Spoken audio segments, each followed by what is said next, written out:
জীবনে খুশি থাকতে চাইলে এই কয়েকটি কথা অবশ্যই মনে রাখুন। ১. কথা কম বলবেন। অপ্রয়োজনীয় কথা বলার থেকে নিজেকে দূরে রাখবেন। ২. আপনাকে কেউ কিছু জিজ্ঞাসা করলে যতটুকু প্রয়োজন ততটুকুই উত্তর দেবেন। ৩. সবসময় হই হুল্লোড় করবেন না, একটু শান্ত থাকার চেষ্টা করবেন। ৪.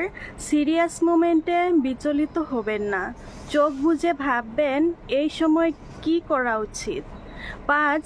বিপদে পড়ে আতঙ্কিত হবেন না, শান্ত থেকে বিপদ থেকে উদ্ধার হওয়ার উপায় খুঁজতে থাকবেন। ৬.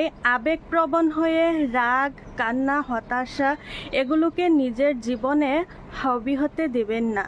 ৭. ব্যক্তিগত বিষয় কারোর সাথে শেয়ার করবেন না। ৮. কেউ খোঁচা দিয়ে কথা বললে পাল্টা আক্রমণ করতে যাবেন না, একটু মুচকি হাসি দিয়ে স্থান ত্যাগ করে নেবেন। ৯. সমালোচনায় কখনো অংশ নেবেন না। ১০. নিজেকে আলাদা করে রাখার চেষ্টা করবেন। ১১. নিজের সিদ্ধান্ত নিজেই নিতে শিখুন, ভেবেচিন্তে সিদ্ধান্ত নেবেন। ১২. উপদেশ কম দিবেন, বরং নিজের কাজ নিজেই করবেন।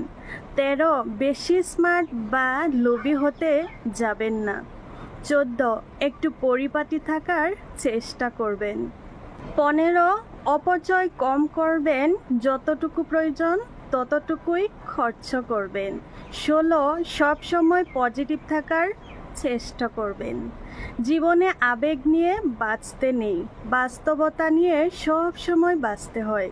কারণ আবেগ আমাদেরকে কাঁদতে শেখায় আর বাস্তবতা নতুন করে বাঁচতে শেখায়। কি হবে জীবনে এত পারফেক্ট মানুষ খুঁজে, যদি সেখানে ভালোবাসাটাই না থাকে? আবেগের কাছে আমি পরাজিত, বাস্তবতার কাছে আমি ব্যর্থ, আর অতীতের কাছে আমি লাঞ্ছিত। ভিডিওটি কেমন লাগলো কমেন্ট করে জানাবেন।